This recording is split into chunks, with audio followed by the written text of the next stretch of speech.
sallallahu alaihi wasallam, yuhasibullahu al-'abida laisa bainahu wa bainahu turjuman. Allah akan hisab hamba-hambanya satu demi satu, bersatu-bersatu, dan tidak ada penerjemah. Jadi tidak bagi terjemah, translate. Ya Allah, saya tidak mengerti bahasa Arab, saya tidak mengerti bahasa, ya Allah, gimana ini, saya butuh translate atau benacara supaya bisa bantu saya lulus dari hukum. Tidak ada. Yang hakim Allah, keputusannya Allah, yang menentukan Allah, mahkamah yang dikuasai Allah, hamba di hadapan Allah, saksi semua, tangan saksi, mata saksi, lidah saksi, kaki saksi, buku amal saksi, malaikat saksi. Bagaimana kita mau lari? Ditanya oleh Allah, hei hambaku, ingat enggak di malam itu, di tempat itu, kamu berlakukan dosa itu? Seorang hamba yang masih memiliki iman, dia merasa dan ingat, dan dia merasa malu, dia tunduk kepalanya. Kata Allah, malu ya, malu. Tunduk, ya malu ya Allah, malu, malu. Dan subhanallah, tanda rahmat Allah, ketika Allah bertanya dengan kita, tidak ada orang lain yang bisa lihat. Supaya apa? Supaya hisab kita di antara kita sama Allah tidak terbocor kepada orang lain, supaya tidak malu sama orang lain. Allahu Akbar. Habis kita sudah raku diri, ya Allah, saya ingat dan saya rasa salah dan saya malu. Apa kata Allah? Waktu itu kamu lakukan dosa itu, aku tutupi. Aku tutupi. Tak ada yang tahu. Kita lakukan dosa ini udah sekian tahun, ada yang tahu enggak? Tak ada yang tahu. Karena kita lakukan di saat sembunyi. Kata Allah, di saat itu kamu lakukan dan kamu tahu itu dosa, tapi aku tutupi. Supaya kamu jangan menjadi malu di depan keluarga atau di depan sahabat. Aku tutupi. Dan aku sekarang sudah menutupi dosamu di dunia, dan sekarang aku hapuskan dan ampuni dosamu di akhirat. Allahu Akbar. Disitulah terasa anugerah, ampunan Allah yang maha kuasa. Dan Allah di saat itu mampu menghukum kita. Dan kalau Allah menghukum kita, Allah tidak pernah menzalimi kita. Justru itu keadilan Allah. Tapi Allah tidak memperlakukan keadilannya, justru yang mendahulukan ampunan dan kasih sayangnya. Habis selesai hisab, harus semua tanpa kecuali liwati neraka Jahannam di atas sirat. Sirat yang panjang, yang kejam seperti pedang, yang tipis sampai tidak bisa dilihat oleh mata. Katanya tipisnya seperti, subhanallah, imam bisa jalan di atas rambutnya. Kejam lagi, masuk di atas sirat, terus jalan. Di saat itu ada doa yang ia melamatkan kita sampai menuju surga. Nabi Muhammad sallallahu alaihi wasallam, dia sudah duluan. Kalau Sayyidina Abu Bakar perjalanan di atas sirat disebutkan 100 tahun. Tapi Sayyidina Abu Bakar satu langkah di atas sirat, langkah kedua di depan pintu surga. Dahsyat. Ini Sayyidina Abu Bakar seperti itu. Bagaimana Rasul? Rasul sudah menunggu di depan. Mulai manusia satu persatu jalan di atas sirat. Dan Rasul di saat itu sibuk berdoa, Allahumma sallim sallim, ya Allah selamatkan umatku, ummati ummati, ummati ummati, sampai mereka terselesai. Sampai di situ saja. Sebelum masuk surga ada berita gembira untuk umatnya Nabi Muhammad sallallahu alaihi wasallam. Tidak boleh ada yang masuk surga, harus berjumpa dengan beliau dulu, tatap muka, dan disediain minum yang disebut air Al-Kautsar, dan di situ banyak gelas. Tinggal kita ambil gelas dan minum. Begitu kita mau ambil gelas dan minum, datang Rasul, jangan kamu minum langsung dari tanganku sendiri. Barang siapa yang minum dari tanganku tidak akan haus selama-lamanya. Allahu Akbar. Di situ terasa kemuliaan. Begitu kebahagiaan kita bertemu dengan Nabi Muhammad dan bisa langsung minum dari tangan Nabi Muhammad sallallahu alaihi wasallam.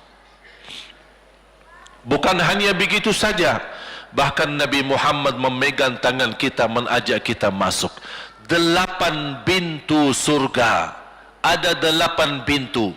Rasul bersabda, 1 pintu luasnya seperti antara langit dan bumi.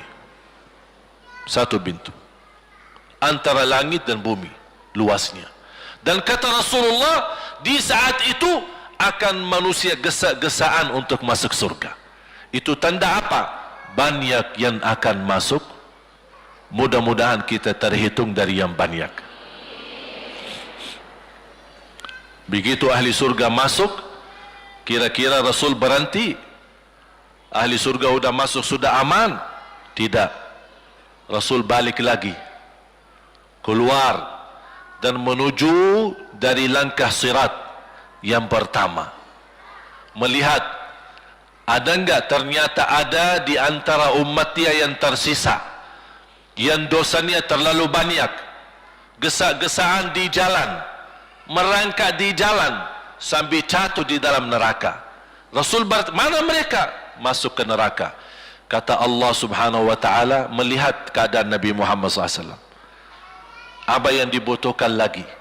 Kata Rasul, ya Allah, saya tidak akan puas masuk surga sampai hamba-hambamu yang ada di neraka, umatku, diselamatkan. Allah subhanahu wa ta'ala mengizinkan Nabi Muhammad keluarkan dari neraka. Dia keluarkan. Sudah cukup ya Nabi Muhammad? Tidak cukup ya Allah, masih ada lagi. Diambil lagi, dikeluarkan, diambil lagi, dikeluarkan. Artinya dari umat Nabi Muhammad yang masih banyak dosanya, yang masih banyak kelewatannya sama Rasulullah, yang tidak pantas memberi kemuliaan kepada Rasulullah SAW, dapat pula syafaatnya Nabi Muhammad. Yang tidak pernah memberi tanda sayang dan cinta kepada Rasul, dapat rasa sayang dan cinta Nabi Muhammad SAW. Sampai kata malaikat Jibril, demi Allah saya melihat Nabi Muhammad mengambil manusia dari neraka Jahannam, diselamatkan dari siksa dan membawa mereka ke surga. Kata malaikat Jibril, sampai aku kira tidak ada lagi yang tersisa di neraka Jahannam, saking banyaknya yang dikeluarkan oleh Rasul. Itu syafaat Rasul sallallahu alaihi wasallam. Oleh karena itu jamaah sekalian, ini yang saya ceritakan. Saya mohon kalau anda lagi bersalawat, ingat itu semua. Nabi Muhammad bukan Nabi yang biasa.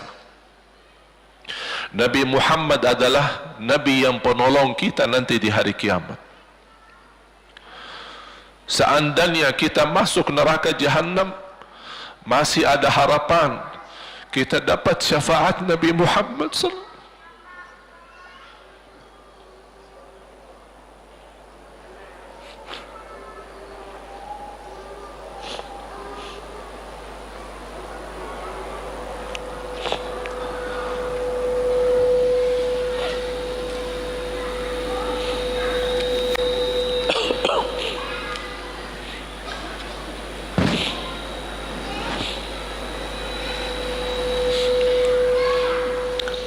yang masuk neraka saja dapat syafaat Rasul. Jadi sejauh mana kita bisa mencintai beliau, sejauh mana kita minat mempelajari kehidupan beliau, sejauh mana kita mengenal sunnah-sunnah beliau. Di zaman ini, umat yang paling bodoh terhadap beliau kita, umat Islam. Kita umat Islam banyak hal yang tidak tahu tentang beliau, tidak tahu bagaimana perjuangan beliau, bagaimana doa beliau untuk kita, bagaimana kesedihan beliau kalau ada di antara kita yang kena musibah atau keburukan, apalagi masuk neraka. Siti Aisyah radhiyallahu anha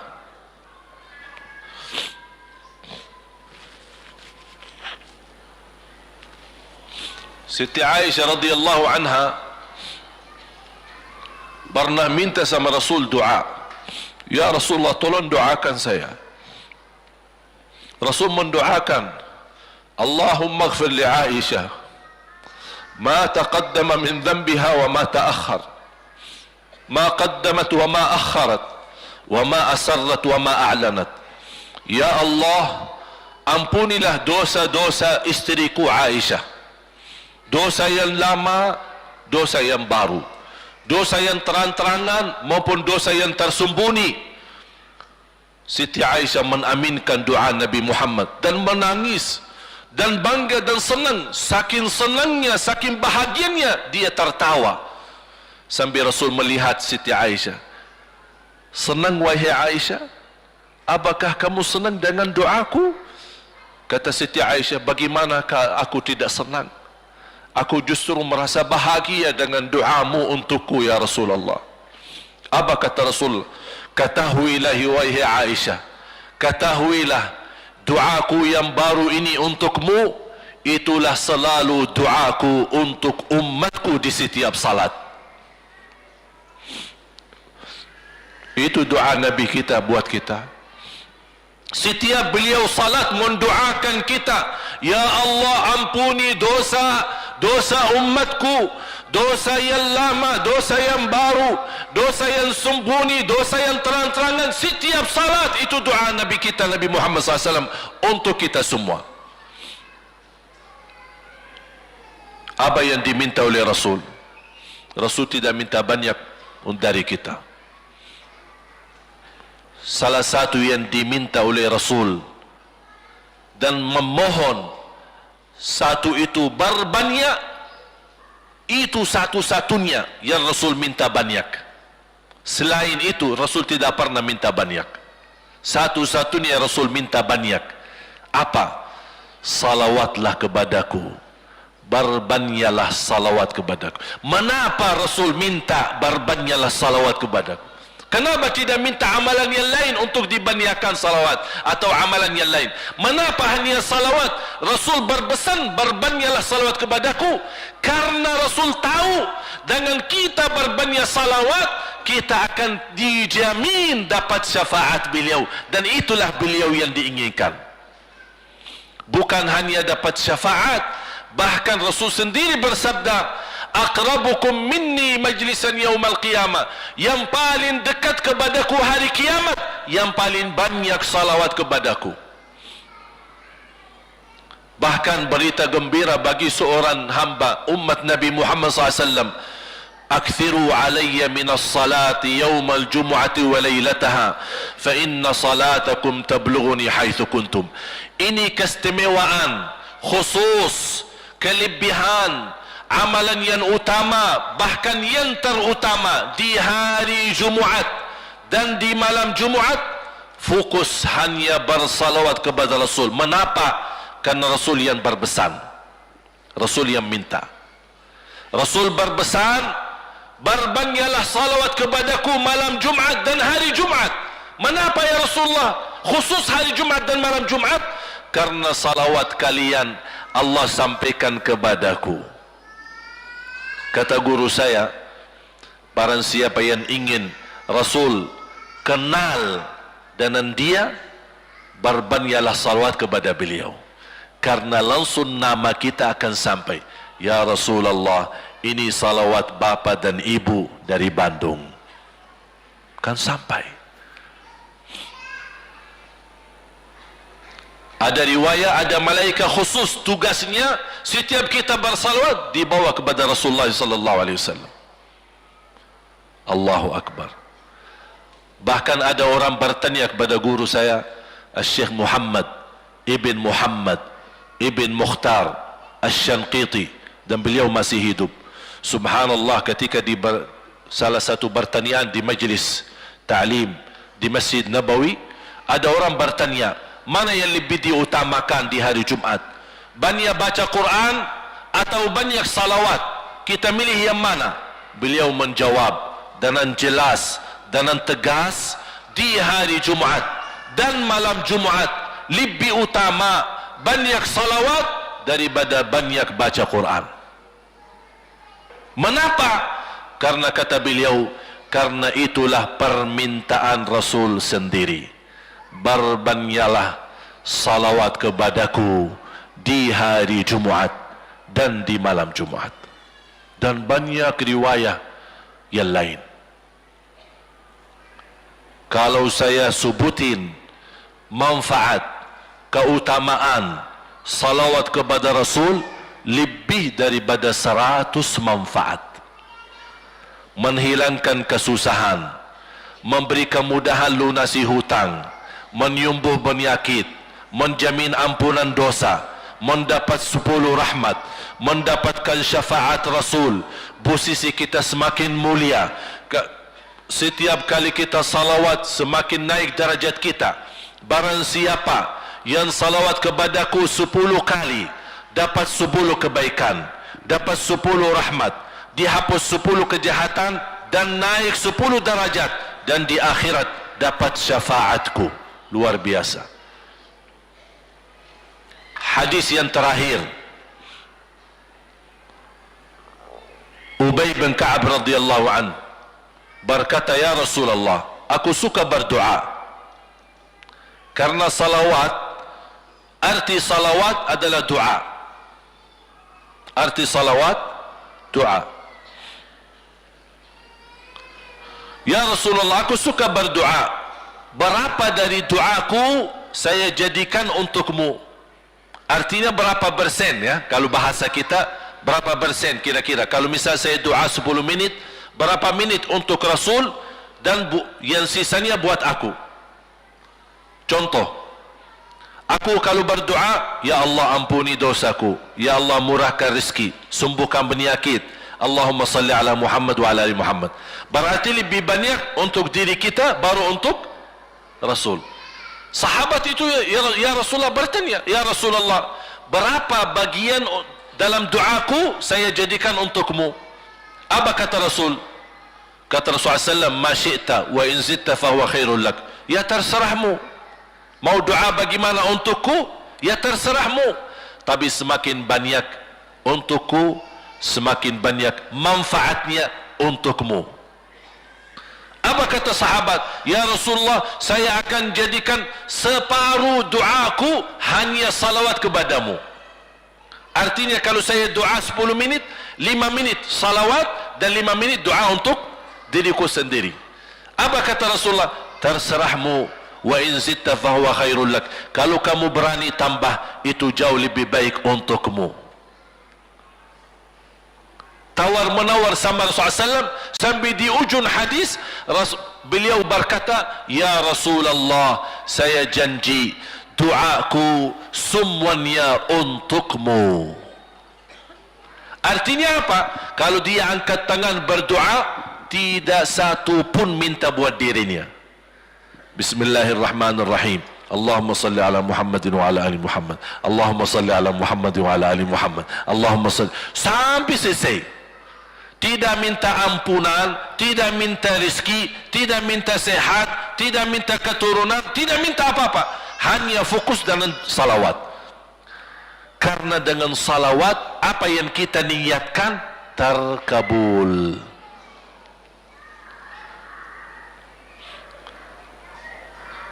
Saya dapat dari guru saya, Nanti saya akan ceritakan bagaimana cara berdoa. Kata sahabat, ya Rasulullah, saya akan jadikan doaku hanya salawat kepadamu. Apa jawab Rasulullah SAW? Idzan taf'al yukfa hammuk wa yughfaru dhanbuk wa tuqda hajatuk.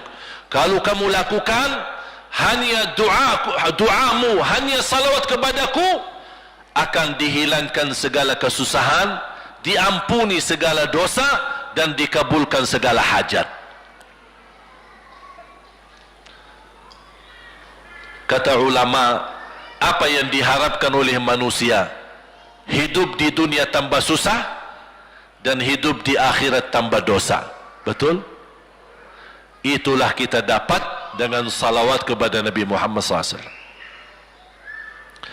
Berdoa, ketika anda berdoa, contohnya seperti ini. Setiap anda berdoa, biasa mulai dalam bismillah dan memuji Allah Subhanahu wa taala. Cukup satu kata memuji Allah dalam segala pujian, alhamdulillahirabbil alamin. Segala puji bagi Allah. Ini mewakili semua pujian yang lain. Asmaul husna, segala sifat agung, segala kemuliaan diwakili oleh satu kata, alhamdulillahirabbil alamin. Kata sederhana, kata tidak terlalu panjang, tapi maknanya sangat luas. Oleh kerana itu boleh diulangi berkali-kali. Alhamdulillahirabbil alamin. Alhamdulillah, sambil benar-benar merasa di hati. Karena ini ucapan mewakili segala pujian yang kita ingin sampaikan kepada Allah. Karena ada pujian yang kita ingat, ada pujian kata-kata yang kita tidak hafal, dan alhamdulillahirabbil alamin mewakili segala pujian kepada Allah Subhanahu wa taala. Kemudian bersalawat. Allahumma salli ala Muhammadin wa ala ali Muhammad kama sallaita ala Ibrahim wa ala ali Ibrahim innaka Hamidum Majid. Silahkan doa, ya Allah, ampunilah dosaku. Allahumma salli ala Muhammadin wa ala ali Muhammad. Ya Allah, sembuhkan penyakitku. Allahumma salli ala Muhammadin wa ala ali Muhammad. Ya Allah, berikan kepada aku anak yang salih salihah. Allahumma salli ala Muhammad wa ala ali Muhammad. Jadi setiap langkah doa diawali dan diakhiri salawat. Faham? Subhanallah, wallahi dahsyat. Saya tidak bisa cerita apa lagi. Mau cerita apa lagi? Wallahi dahsyat. Saya tidak pernah istiqamah mengamalkan doa seperti ini. Alhamdulillah, selalu terkabul. Bahkan nyata Allah kasih, udah selesai. Wallahi jamaah sekalian, salawat kepada Nabi Muhammad bukan budaya, bukan kebiasaan, tapi amalan yang sangat manfaat buat keselamatan kita, kebahagiaan kita di dunia maupun di akhirat. Bahkan keselamatan buat anak kita, salawat kepada Nabi Muhammad SAW. Terakhir, sekali lagi, ketika anda bersalawat, apa yang saya cerita tadi, tolong dihadirkan dalam fikiran. Siapa Nabi Muhammad itu? Nabi Muhammad penolong kita di hari kiamat. Nabi Muhammad yang membawa syafaat untuk kita. Nabi Muhammad yang menunggu kita di surga. Nabi Muhammad yang membela kita di saat kita berdiri di hadapan Allah. Nabi Muhammad yang akan membantu mendoakan kita saat jalan di atas sirat. Nabi Muhammad yang mendampingi kita nanti ketika kita minum dari air Al-Kautsar. Nabi Muhammad yang menemani kita masuk ke dalam surga. Nabi Muhammad yang tidak pernah lupa sama kita.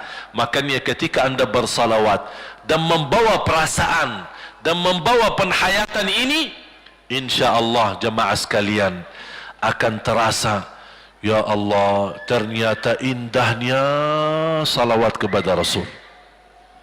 Karena sudah kontak di hati. Apalagi kalau anda begitu salawat dan salam, Rasul jawab. Rasul jawab kita. Waalaikumsalam ibu. Tapi cuma kita tidak dengar. Dia dengar salawat kita, dia dengar salam kita, tapi kita tidak mendengar jawab beliau. Allahu Akbar. Wallahi kalau bisa kita rasakan, wallahi ibu bapa akan sendiri menangis tanpa merasa. Sendiri, kok tiba-tiba nangis? Kok tiba-tiba kok dah bisa tahan diri? Karena Nabi Muhammad itulah yang semestinya sudah menguasai hati kita, sudah ada di hati kita, sudah mempenuhi rasa cinta di dalam hati kita.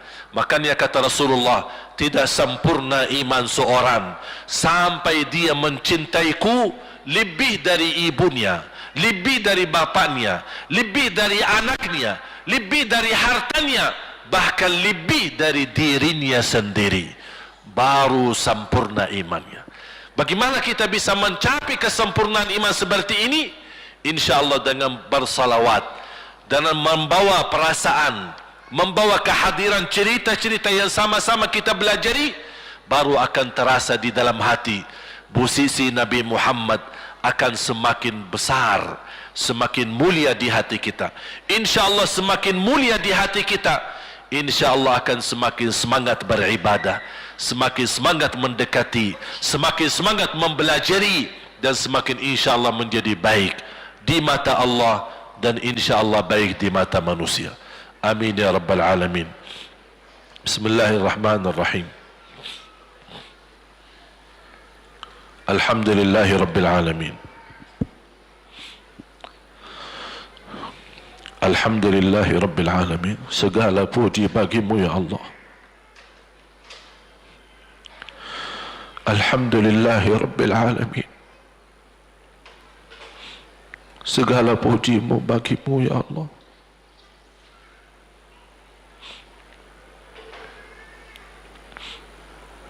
Alhamdulillahi awalan wa akhira. Alhamdulillahi zahiran wa batina. Alhamdulillahi kathira.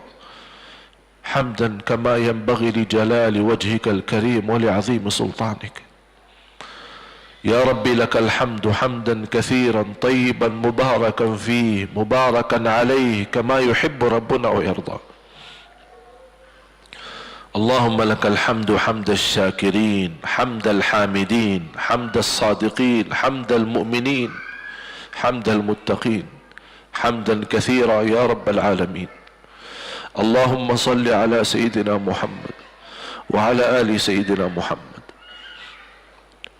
Allahumma ya Allah, berilah kepada kami petunjuk kepada jalan yang lurus. Allahumma salli ala Muhammad wa ala ali Muhammad. Hidupkanlah kami dalam keadaan iman, wafatkanlah kami dalam keadaan Islam. Allahumma salli ala Muhammad wa ala ali Muhammad. Akhiri hayat kami dengan husnul khatimah, husnul khatimah. Allahumma salli ala Muhammad wa ala ali Muhammad. Ya Allah, sucikan hati kami, bersihkan jiwa kami. Allahumma salli ala Muhammad wa ala ali Muhammad. Ya Allah, aku mohon untuk semua jamaah yang hadir, selepas acara ini masing-masing pulang sudah diampuni segala dosanya. Allahumma salli ala Sayyidina Muhammad.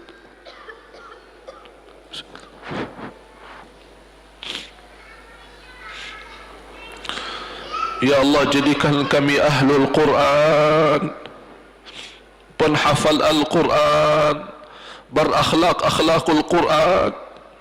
Allahumma salli ala Muhammad wa ala ali Muhammad. Ya Allah, bukakan bagi kami pintu taubatan nasuha ya Allah, agar kami mampu menjadikan sisa umur kami lebih baik, lebih mendekatkan diri kepadamu ya Allah, lebih istiqamah sampai akhir hayat. Allahumma salli ala Muhammad wa ala ali Muhammad. Ya Allah, berikan kepada kami rumah tangga sakinah mawaddah rahmah, suami istri yang baik, yang salih salihah. Jadikan suami kami imam yang menjadi membawa contoh yang baik, yang memimpin kami untuk ridhamu. Allahumma salli ala Muhammad wa ala ali Muhammad. Ya Allah, berilah kepada kami keturunan yang salih-salihah. Allahumma salli ala Muhammad wa ala ali Muhammad. Jadikan anak kami, ya Allah, yang mampu menjaga nama baik keluarga kami. Allahumma salli ala Muhammad wa ala ali Muhammad.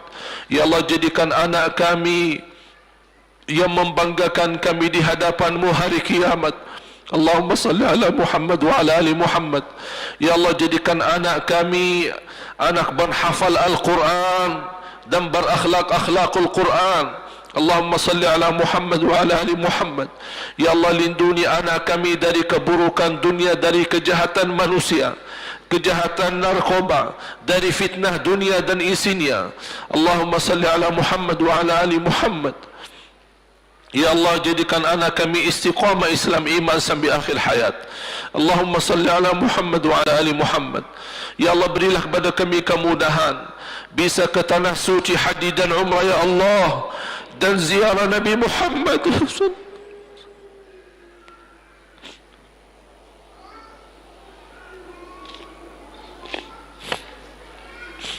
Ya Allah, walaupun banyak kekurangan kami, banyak kebodohan kami terhadap agama-Mu, banyak kelemahan kami, tapi kami sungguh sangat merindukan Nabi Muhammad. Ya Allah, kami sangat merindukan Nabi Muhammad. Kami sangat sayang dan cinta Nabi Muhammad. Walaupun amalan-amalan kami belum mencapai sunnah Nabi Muhammad.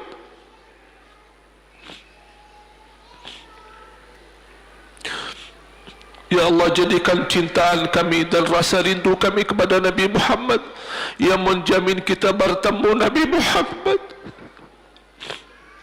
dan mencium tangan Nabi Muhammad dan minum air Al-Kautsar dari tangan Nabi Muhammad dan mendampingi Nabi Muhammad ke dalam surga. Ya Allah,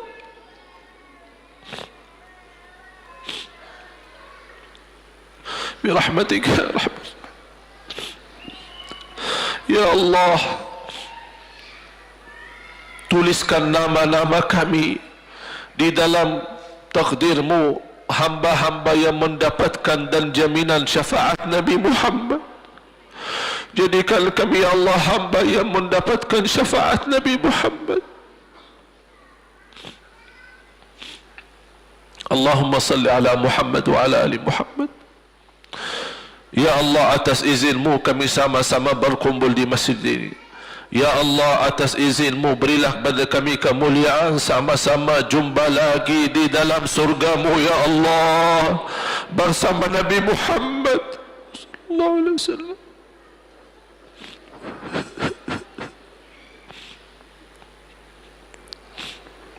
Allahumma salli ala Muhammad wa ala ali Muhammad. Ya Allah, kami hamba